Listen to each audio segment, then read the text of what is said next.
What are the ethical reasons to read history and emotional drives to write its stories? The new year is a time to reflect on why we want to learn from history. Why do this strange, near impossible thing to speak with the ghosts of the past? Why try to breathe life into the victims of history? Why listen to their sad stories? After all, the remorseless grind of events has left behind so many victims, so many ruins, and so much suffering in the now. Why have so many writers believed with Walter Benjamin that history has a mild redemptive power? For these writers, history is a way to redeem the suffering of the past, to make amends for the sorrows of the present, and to find grounds for hope, or at least to keep going on into the future. But why choose history over scientific disciplines, or poetic inspiration, or pragmatic politics to redeem the world? History was an old form of inquiry in Thucydides' Greek, or a fabulous myth about the cycle of life and death, as in the Mahabharata. The Indian epic reminds us that history was a branch of literature for millennia, and that Clio was the most talented of the ancient Greek muses. For centuries, history was also the council of rulers. British and American imperial officials learned their classical history to rule their empires with wisdom distilled from their reading of Gibbon's Decline and Fall of the Roman Empire. But a century of democracy and 2 centuries of the modern university have drained the lifeblood from history. Politics, as marketing, needs no subtle wisdom from the past, not any further back than clips from the last 10 years. Historians, as academics, competing for grants, have expunged metaphors from history. The greatest muse now serves the queen of social sciences, economics, with dull background notes for its speculations on the real drivers of history and the real sources of power. If you want to change the real world, you speak in the formula of economics, not the stories of history. And what if, like Benjamin, you approach historical thought as a kind of poetry? Clio's poetry would seem redundant in the age of ubiquitous screens. If you want to flee the world into the dream worlds of imagination, there are entire creative industries more captivating than historians. Home cinema, not Clio, guides you to find your own private virtual reality. History has become the poor cousin of more powerful sciences and more creative image generation. Who needs the fragmentary past when you have the bountiful present in which infinite images of the future may be generated with a single AI prompt? Who needs its convoluted stories when instantaneous memes entertain us on social media? Why read history to shift your perspective on this changing world? In this post, I connect the themes of Walter Benjamin's theses on the philosophy of history to this question, which I narrated in my mini audiobook series post on the 6th of January. I recommend a thought-provoking book, Priya, Satia, Times, Monster, History, Conscience, and Britain's Empire, and I foreshadow the hidden connections of both books to learning from history through my slow read of Olga Tokarczuk, The Books of Jacob. Walter Benjamin and the poetic vision of history. Walter Benjamin was an enigmatic German Jewish and Marxist writer on literature and history who lived between 1892 and 1940. His theses on the philosophy of history, a brief essay composed of 20 imagistic fragments, may be the 20th century's most famous vision of history writing. As I explained when introducing my narration, Walter Benjamin on the Angel of History, this essay inspired me, including the metaphor of the burning archive. Section 9 describes the angel of history. Quote, "This is how one pictures the angel of history. His face is turned toward the past. Where we perceive a chain of events, he sees one single catastrophe which keeps piling wreckage upon wreckage and hurls it in front of his feet. The angel would like to stay, awaken the dead, and make whole what has been smashed. But a storm is blowing from paradise. It has got caught in his wings with such violence. The angel can no longer close them. This storm is what we call progress." Benjamin believed that history had a mild, redemptive power. He did not believe in crude historical materialism, scientific Marxism, or social democracy. He reimagined his modernist and modern world after the technological changes of the early 20th century. In art, in the age of mechanical reproduction, he became one of the earliest thinkers about the changed sensibility of the modernist world in the age of consumer capitalism and mass society, as represented not by America, but by the Weimar Germany of Babylon, Berlin.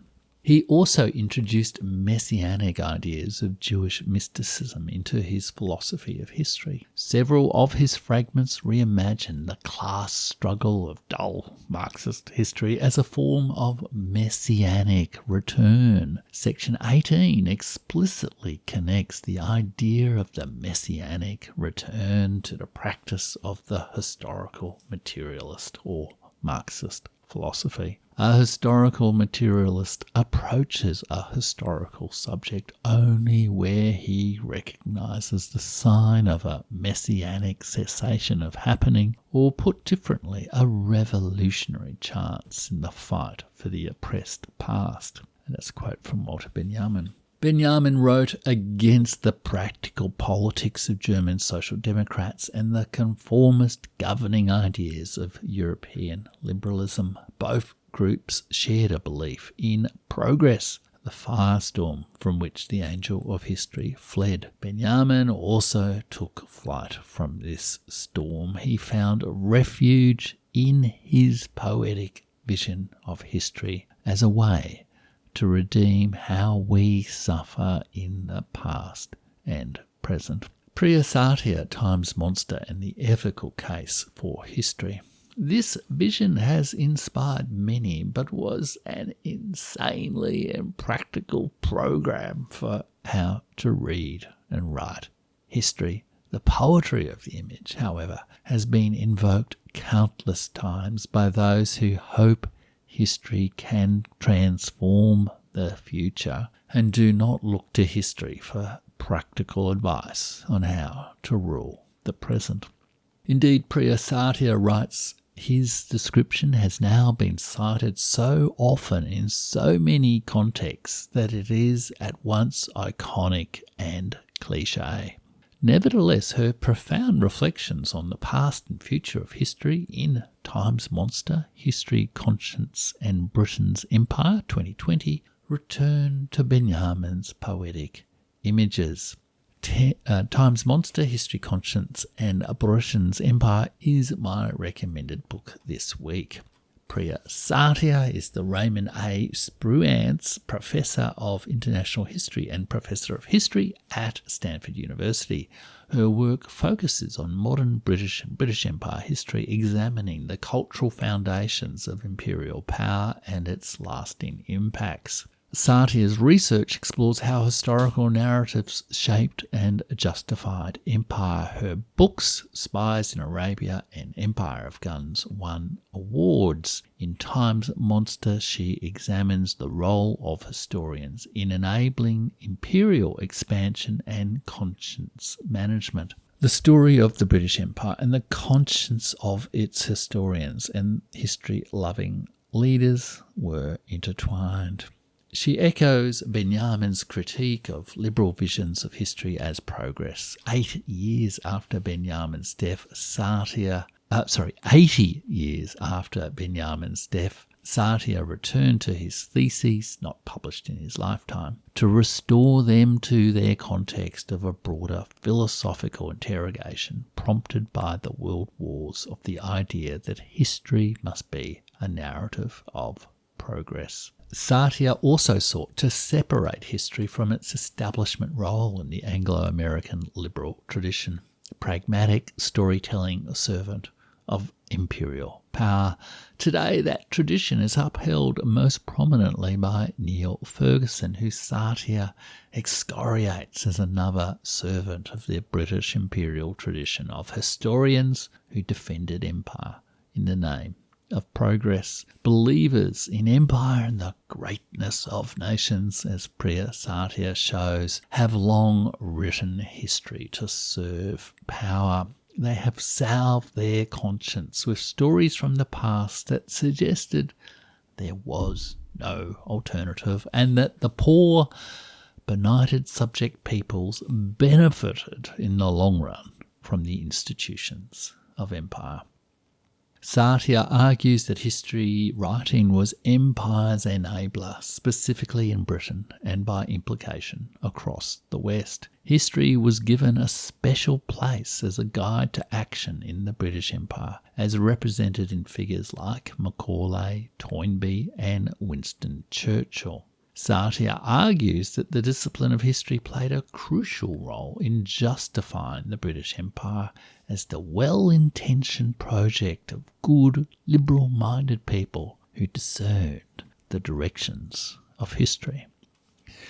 Satia's critique of the Anglo-American tradition of history writing is devastating. In her account, history bears its teeth as time's monster.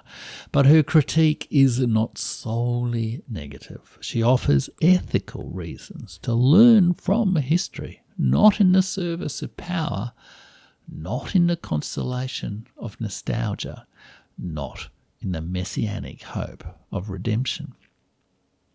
Key to this argument is Satia's challenge to progress within concepts of linear time.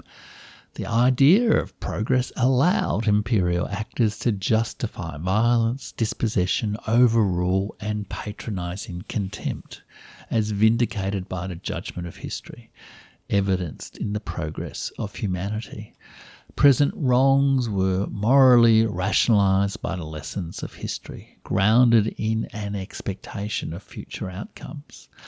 Liberal advocates of empire saw progress in prosperity, development and national self-realisation.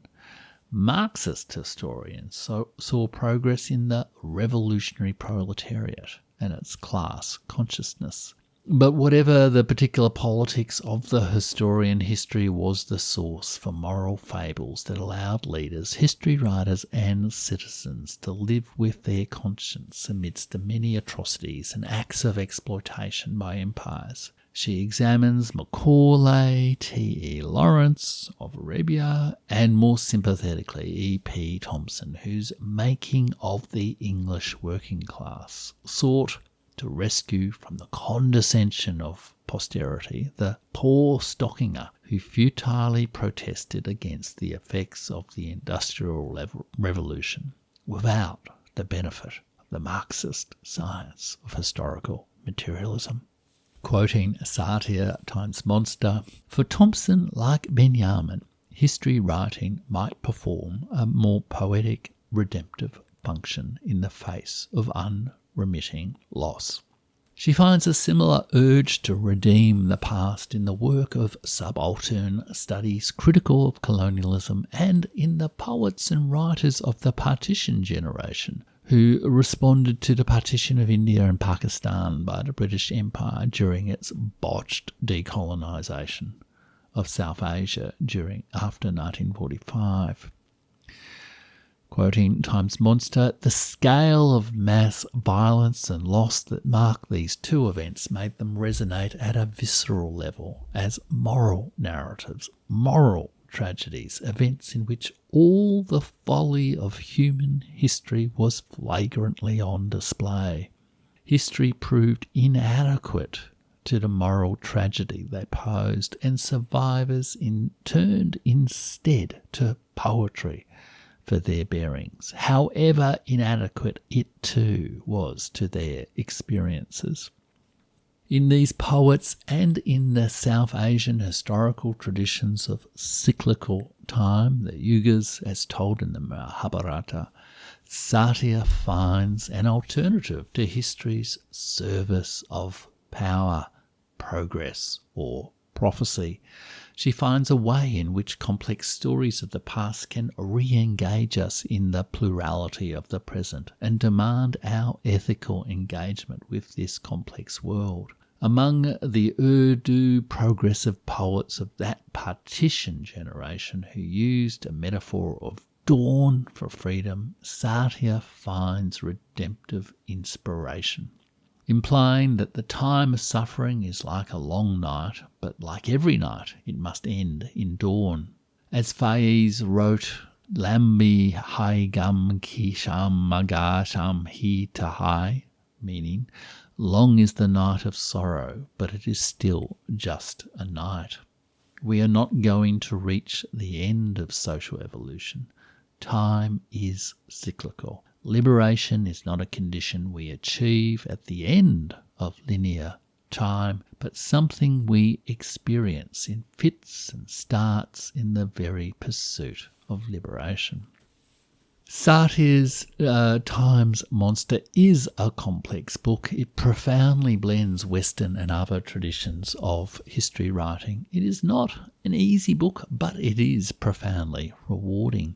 In ways, it returns to the inspiration of Benjamin's Angel of History. Its final chapter reworks and reimagines the phrases of theses of the philosophy of history without the Messiah and more focused on the now. Quoting Time's Monster, we will need history to understand how we got here. The tension between a historical and anti-historical outlook will be permanent in our souls. We might tell now more encompassing, perhaps more chaotic stories that will return us to the fullness of time. In their telling, we may make new history too. That history can have no end. The struggle to renew humanity is an end in itself. To me, Satia's call to tell chaotic stories, to respond ethically with the suffering of the present, answers my question: why do we read and write history? You can buy this book at the Amazon affiliate link in the post. The link of Benjamin and Satia to Tokarczuk, the Books of Jacob. On Wednesday, I explore this call by Satia to tell more encompassing, perhaps more chaotic stories that will return us to the fullness of time and how it relates to reading slowly Olga Tokarczuk, the Books of Jacob. Tokarczuk similarly called for encompassing, chaotic stories told by tender narrators in her Nobel lecture. Her novel, The Books of Jacob, is a masterpiece of such chaotic stories told from many perspectives and enabling us to take a fantastic journey through history. And the biographical subject of her novel, Jacob Frank, claimed to be the Jewish Messiah. The novel tells many stories of Jewish mysticism, enlightenment, and European romanticism that met in the tragic mind of Walter Benjamin, who committed suicide in 1940, a few months after writing Theses on the Philosophy of History on the border of France and Spain, when fleeing the murderous outbreak of European anti-Semitism that was Nazi Germany. Join me then to learn how we can learn from history by reading Olga Tokarczuk, The Books of Jacob, slowly. Please subscribe, like and share The Burning Archive. Thanks so much for listening.